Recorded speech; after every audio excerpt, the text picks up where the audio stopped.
And I spent years in that cycle of like dieting and excessive training and exhausting myself. But now I know that there's a totally different way. What I've learned is that there is absolutely not one size fits all. And you need something that works around your lifestyle. So for me to go into the gym and pick up weights, it was just like, it's not going to happen. And it took me a long time to build up the courage to even do that. Hello and welcome to the debut podcast episode where we're going to be talking all things nutrition and fitness. And this is going to be centered around helping you meet your nutrition goals and meet and hopefully exceed your fitness goals too. Today we're joined by Lauren Holly, who's someone with a very well-rounded understanding of what it takes to achieve optimum nutrition and wellness. She's got a career that's been built here in the UAE where she's predominantly assisted female clients. Recently, she was awarded second place in the UAE Female PT of the Year Awards. So today we're really pleased to have her join us. So Lauren, thanks for joining us today. Thank you. Thanks for having me. It's our pleasure. So quite recently on Instagram, you posted a video that I know took some courage to eventually post, where you were really open and honest about your journey in fitness. And you go back to when you were 17 and you were suffering with body dysmorphia, you were trying all different diets, you had gym anxiety. Badly, yeah. Yeah. So how did you get from that point to here? Do you want to just talk us through your story of that process? Yes. So that video took me more than a month to post. I was very nervous about it. But I think it's important that being in this position, I think often people look at you and think it's always been easy. And you've always had the dedication and the consistency, and you've always had the habits in place, and it's just not like that for the majority of people. So I started training when I was 17, as I say in the video. And honestly, I had absolutely no clue about training, like nothing. So I started going to Les Mills classes, body pump, combat, the one that's like high intensity, that one, and also balance, I think. So then I decided that I really loved the weight training, but I would say I was a lot more shy and anxious back then. So for me to go into the gym and pick up weights, it was just like, it's not going to happen. And it took me a long time to build up the courage to even do that. And then I remember... How did you get that courage? What was there like a turning point at all? I think it was just... No, I was very up and down, I remember being at uni and I loved exercise because of the way it made me feel. I knew that it made me feel great. It definitely helped me like mentally with mental health and everything. But yeah, I'd go to the gym, I would have some dumbbells and I'd hide myself in the corner. Right. And sometimes I'd go and I'd get really anxious if it was really busy and I'd just walk out and be like, I can't do this. Sure. Then I think it was just going and going, then building up my knowledge. So I remember at one point I decided, I really want to learn how to do a squat properly, how to do this. So I was doing it at home. Like I was trying to learn and things like that. Yeah, sure. YouTube videos. I was using online websites to like templates of workouts, that kind of thing. Then I'd say the biggest leap came when I came to Dubai and I got my first coach. How old were you when you came to Dubai? So you were 17 when you were sort of going through it and starting? So I was and how many years 26. later was that? Okay. So this is about 9 years. Yes. And I'd say I did like exercise. I love weights. But across that 9 years, I was not the most consistent. Like I'd go up and down, Sure. I tried all the diets. It was very inconsistent. I was restricting, like on different diets. No carbs, keto, all of that. Right. And then I would binge eat, and I was all over the place. So I didn't have any consistency routine, and I still didn't have the best knowledge. But then when I got my first trainer, that was like a pivotal moment because I had to unlearn many things that I thought I knew, number one. And that just kind of gave me an education into training, nutrition as well, which I had an idea of, but again, it was the dieting. So that gave me, that trainer kind of really helped me and also helped me with confidence in the gym. So I think that was a key moment because that little bit of confidence, I felt like I knew what I was doing, and then that's where I kind of went from there. And since then I basically looked for the people that I thought were excellent in the industry and hired them as a coach. Okay. Yeah. So I had 2 online coaches when I was competing, and I've had 2 other in-person coaches as well. Okay. Yeah. And what point did you decide that this was like a career that was right for you? Because you've gone full circle here from someone who seems like nervous going into the gym, not wanting to go to the weight section, to then giving other women the confidence to do that in that same environment. Yes. That's a massive U-turn. Like, what point did that happen? I always wanted. I remember when my background actually is like marketing communications. So Okay. I remember when I was doing that, and I did work for a health food company. So I was always kind of into. It was always In something and around related. that space. Yeah. But so I always I knew I wanted to be in fitness, but I really didn't have the confidence. So I didn't think it was something that I could do. Sure. And then again, it was building the confidence. It was getting that trainer who told me, why don't you compete? And inspired me to do that. And that was a big What kind of competing were you doing at that point? It's bodybuilding. It's bikini.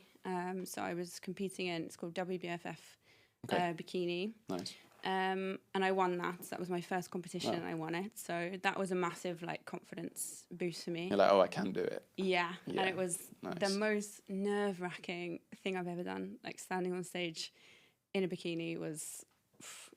Yeah, I can imagine. Bearing in mind like my anxiety and stuff. So I mean, some people have the anxiety of going to a swimming pool or the beach, right? Yeah. You're doing it on stage with cameras on you and lights, like knowing that everyone is looking at you.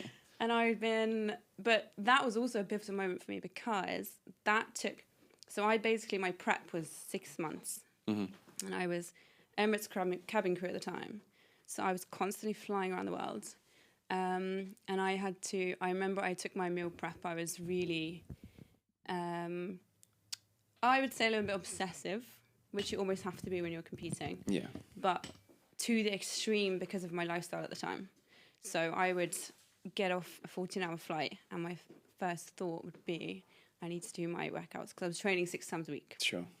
And I was on such a strict diet that my coach had put me on that I was then binging, having like big binges in the middle as well. So dealing with that. But after I remember being on stage and winning and thinking, I can't do this again. Mentally, I was in a really bad place. So I looked like I had it all. Like, inside, achieved, it wasn't. Yeah. It wasn't. I'd achieved my dream body. I'd achieved my goal. I did want to go up to the next level and further.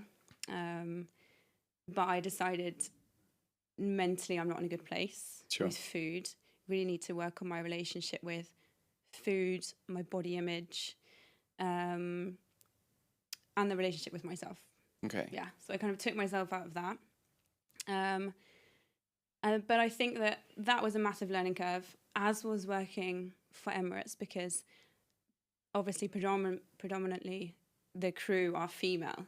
So they'd watch me on board with my food. Chicken and rice. Yeah. See me going to, I had my little lunchbox. It was always protein in the yogurt. And I was an expert at the foods that you could eat on board and on the layovers. Yeah.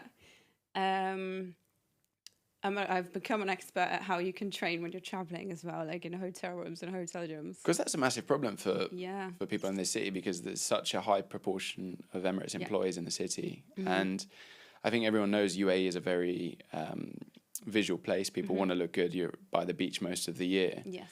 How would you advise Emirates staff? Because obviously you've aced it. Yeah. But a lot of people probably struggle with it.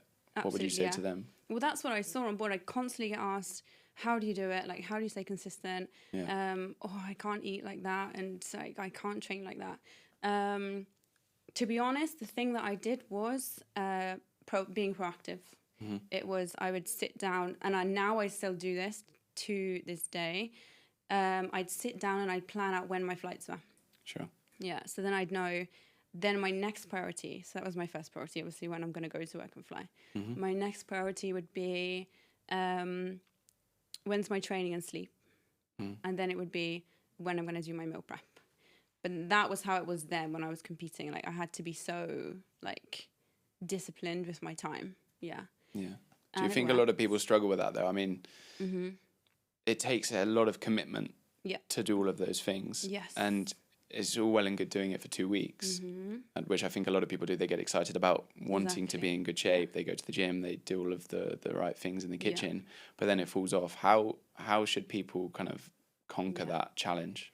Well, I would first like look at me. So when I was doing that, I looked like I had it all together, and I looked like it was easy, but it wasn't. So I was restricting so much, training so hard that I was just mentally and physically exhausted. Yeah.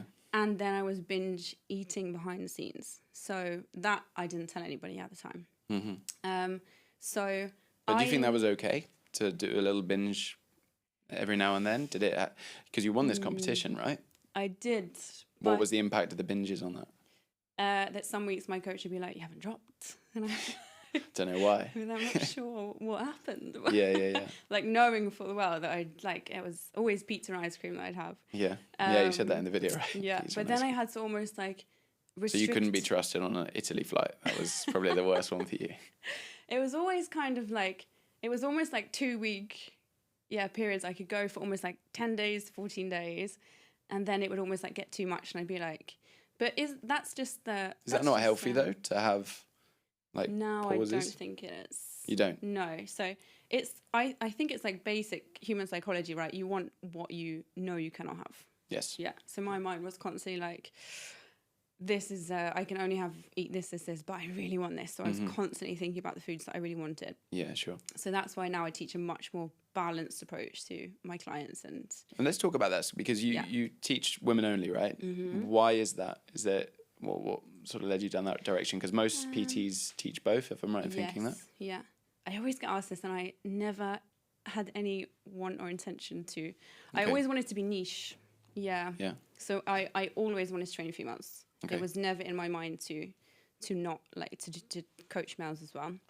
And I think it's because, working as cabin crew, so I really got an in-depth idea of how females think and all of our issues. And there was lots of patterns, in the way that we think, and body image issues and self-esteem issues and our worries and thoughts. Yeah. So I learned a lot from that. And then I just wanted to go really niche and help other women through the things that I'd been through. Yeah. And show them that, okay, yes, there's the extreme like I went to. And I spent years in that cycle of like dieting and excessive training and exhausting myself. But now I know that there's a completely different way, and you don't have to live like that to get your dream physique. Do you feel like you found a happy medium then? Yeah, absolutely. Yeah. Like I can now say I'm so happy I took myself out of the competing environment, because I took myself out when I could have gone higher if I wanted to, but I was like, mentally it's not gonna be good for me. So I took myself out, and I really worked on my relationship with food. And now I can really happily say I'm at a place where I feel like I have freedom with food. Nice. It's never like, I used to not even be able to have a jar of peanut butter in my house because it would be gone within like 1 or 2 days. It was bad. Like there could be nothing in my house that was like a treat food. And now I can have chocolate, ice cream, peanut butter, all my favorite foods in the fridge. Yeah, and I don't feel the need to. How did you develop the control then? What was the point at which that happened? It was moving away from the restriction. Yeah.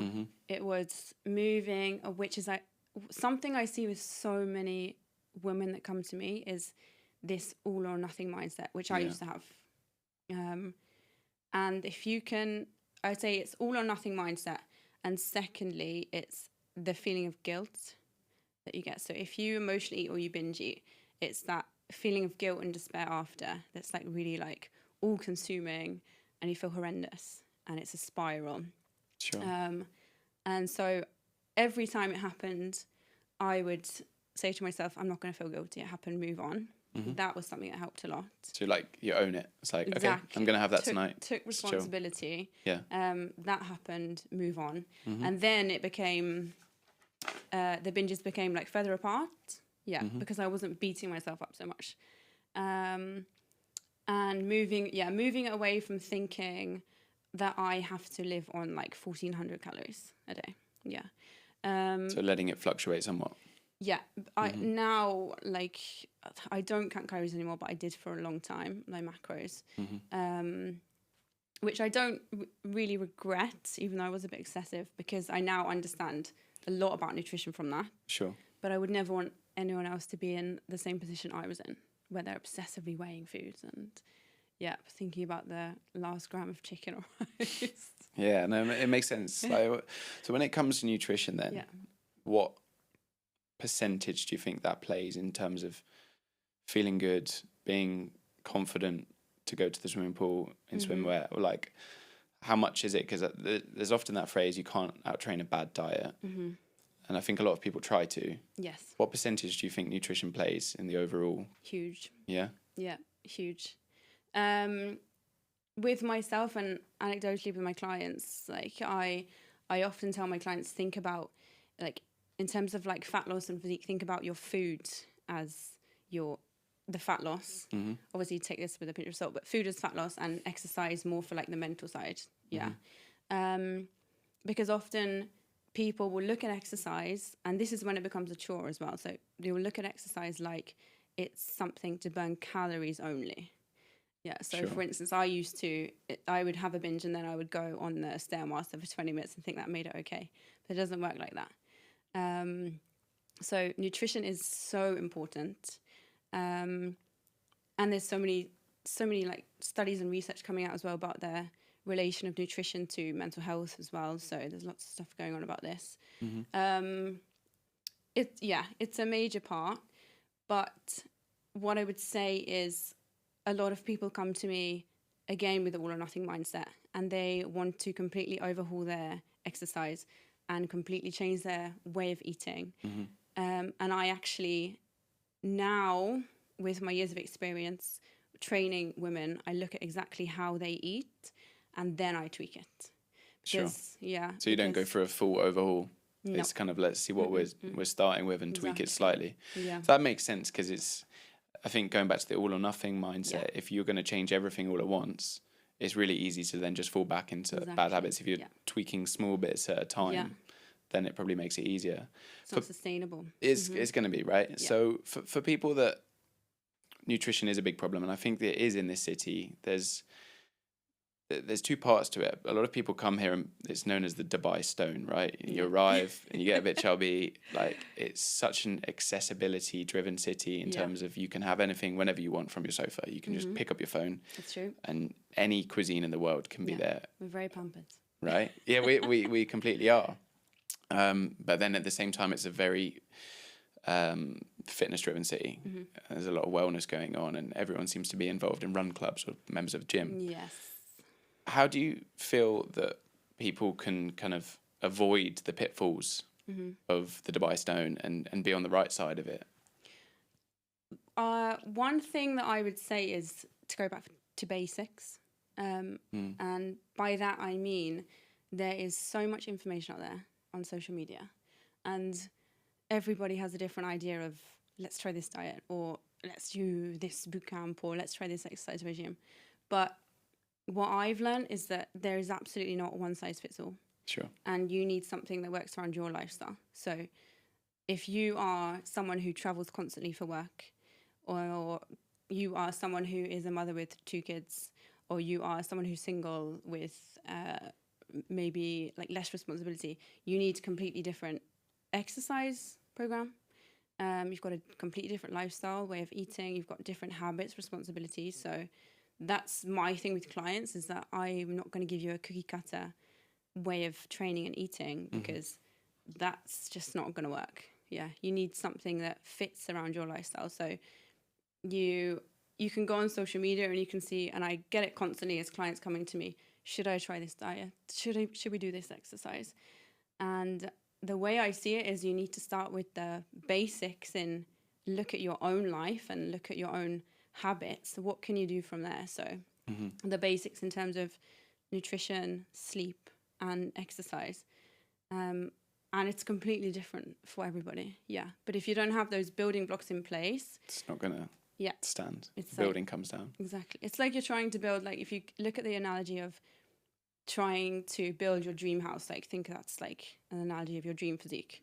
So if you're building a dream house and you don't have the building blocks, like the foundation in place, Crumbles. it's gonna come falling down. So you need to work on that first, go back to the basics, and then build up from there. Yeah, makes sense. I mean, I know you've worked with some meal plans in the past. Yes. Do you recommend them to clients? Do they help your clients? Who are they good for? Who are they not so good for? I recommend them. I mean, in Dubai we've got very busy lifestyles. So if you think of us, even compared to Europe, it's like we are just constantly on the go. You know, there's no. I was saying this to a client this morning. We don't stop. There's no kind of rest period, but there should be. No. So lots of us have incredibly busy lifestyles, and I recommend it to people who time is an issue. If you really don't like cooking, it's a great way just to like have something taken care of, you know. It's like one less thing to do. Yeah, exactly. It's like outsourcing things in your life that maybe you think are a chore, or you know that you can do better at, to just make life easier for yourself. Yeah.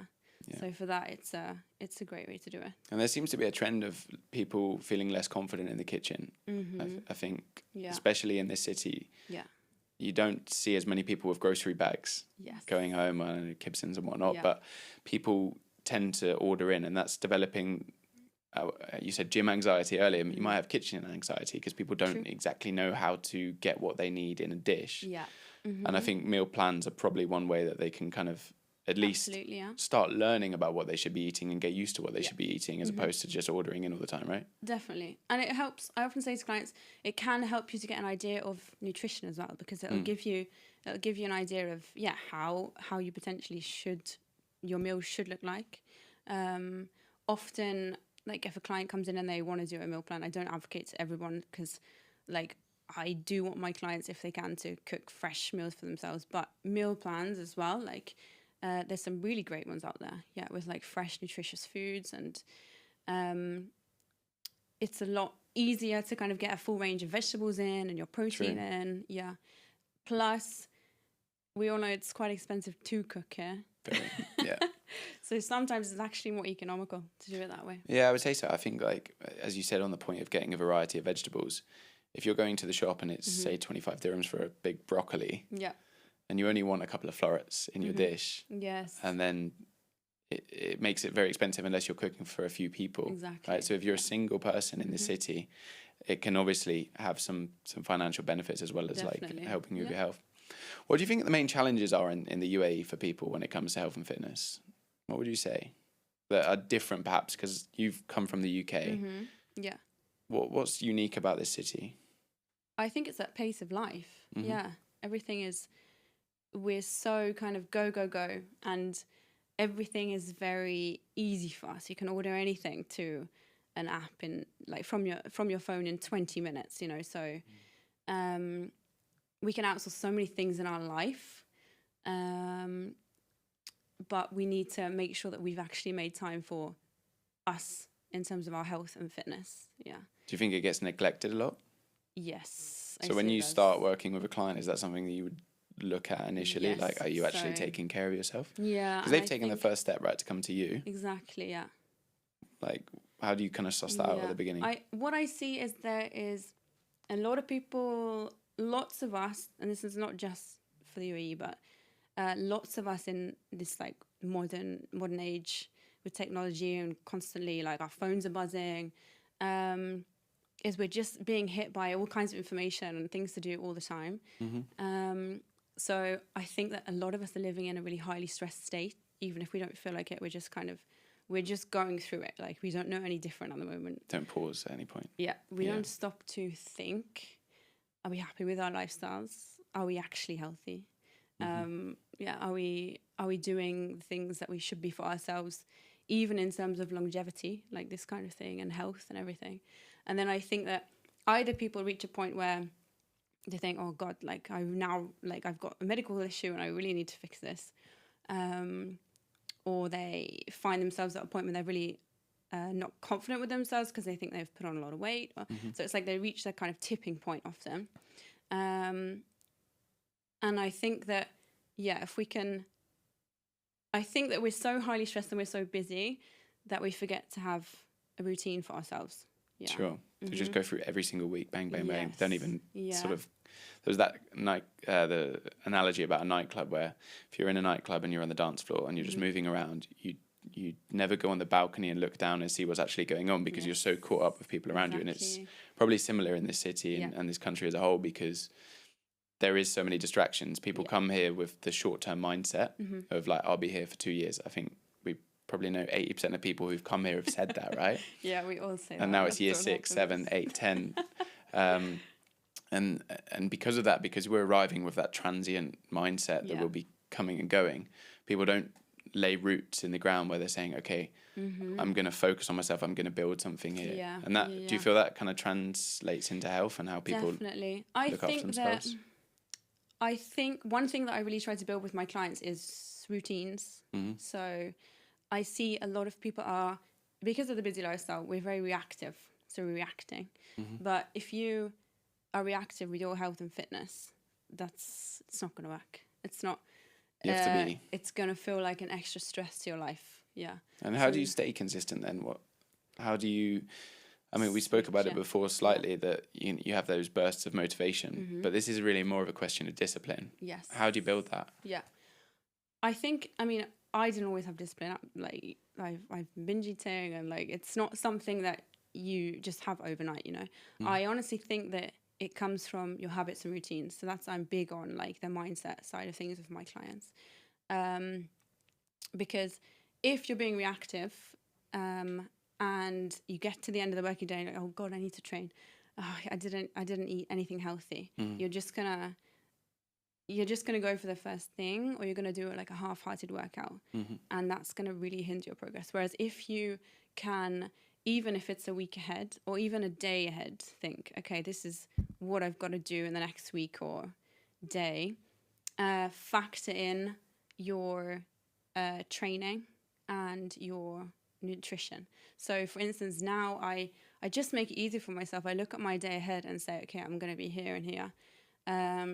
It takes me 2 seconds to think, okay, I'll probably get my lunch here, or I'll take something from home for here. Just a matter of planning then. Yeah, I think planning. Okay. Do you have a day a week that you do that? Or is it day by day? I used to be very structured with it, but now I'm a lot more. But now I do sit the week before, look at the week that I have, and I still plan in my training sessions. I just think habits and routine are just such an important part of staying consistent. Okay. Yeah. Now you've had a bit of a pivot in your career. So you're moving away from one-to-one personal training and to a new online coaching. Do you want to just talk a little bit about that? Yes. So love one-to-one coaching, and it's taught me so much about females and all the things that we think about, all of our issues, thoughts, patterns, behaviors, all of our insecurities. I've learned so much about how we move, menstrual cycle, all kinds of things like that. And plus I have trained women from all kind of walks of life and lifestyles and everything. So I think that's given me a great background of knowledge to help like lots of different people. But I'm now going like almost fully online because I want to help a lot more women, so I can do it that way. So it's basically, I've created a system where I cover all of the training, because I remember when I started that it was just a minefield of information, of nutrition, training. You just don't know where to begin. And then it becomes really overwhelming and you say, okay, I'm going to start next week. And then it becomes next month. So I just wanted to create a system that if you're not sure what you should be doing training wise, there's too much going on. Yeah, like, I just simplify it. Yeah. So I just say like I work with their lifestyle. So okay, maybe you do not have time to train like 5 times a week. It's very, very rare unless someone has already been like training for a while that I would ever I wouldn't. I would start you maybe 2 or 3 times a week, and then when you've built that as a habit, then I know that I can put you up to 3. when that's like Do you habitual. think people are afraid of that before they sign up with a PT, that it's going to be too much? Like they're just going to throw me in the deep end, and I'm not going to like it. And that's the issue, because then that builds a bit of fear around training and nutrition, because you'll go in with all guns blazing and think, oh my, like I can't do all of this. I can't fit this into my life, and I can't go out with my friends because I can't eat and drink. And like, you can do that for a month. I did it for 6 months. Like, I was completely antisocial when I was competing, but it's not sustainable and you'll fall off. So you actually need to build something into your life. So whether you can only train 2 times a week, that's fine. And then you can build up from there. Or maybe I have clients who, we don't even start there. We say, okay, we're just going to focus on daily movement, like steps. And then maybe we're going to try to put in a home workout because you're not confident in the gym yet. Sure. Maybe we're going to push you up to the gym. Like, it has to be those small steps that add up over time. Yeah. And the same with nutrition. So if I just jump you straight into, I could easily get very quick results for my clients by putting them on like 12 to 1400 calorie plans, but they'd be starving. Probably mess with them, and like it's gonna mess with hormones, all of those kinds of things. So I'd rather just take a look at how you currently eat and slowly make progress there. Yeah. And then also working on habits and mindset as well. Yeah. Confidence, because that's what I used to really struggle with. Okay. Yeah. And if people want to get in touch with you and want to check this new online coaching out, how do they do that? So probably best through Instagram. Yeah, just send me a direct message. Even for any advice or anything, I'm more than happy to give it, because I've been through a lot on my journey. Or you can book a call there, just a complimentary call, just to see if I can help you. So yeah. Through Instagram. Do you want me to tell you what it is? Or yeah, why not, right? Lauren Holly _GR. Go for me. Go. Very good. Okay, perfect. Thanks so much for joining us today. Thank you, I think Kieran. we've covered loads of great ground. Super tips in there for people that, I guess, more are just starting out, right? I think that's the area of speciality. Yeah. It's not people who are already in a really strong regime. It's like at the beginning. I do have clients like that too, but yeah, I love to get people through the journey that I went on, which spanned like 17 years. I want to condense that to people for give them the shortcut. 6 months, a year. Exactly. Like yeah. Brilliant. If you had one final tip for people who are feeling like you were when you were 17, what would it be? Scale it back. Yeah. Don't go in like thinking you're going to completely change everything overnight. I always say to my clients, it's the tiny things that add up, and every week we do tiny actions, tiny things. But then you look back after a year and you think, oh wow, I've come a really long way and I haven't fallen down because it's been so small. Yeah. Just tiny little incremental changes. Yep. And that all adds up. It's like if you take the tiny steps, but if you take a big step and then you fall back again, then it's like if you keep building those tiny steps, they will add up. That adds up a lot faster. Yeah. Perfect. Thanks so much for joining us. Thank you.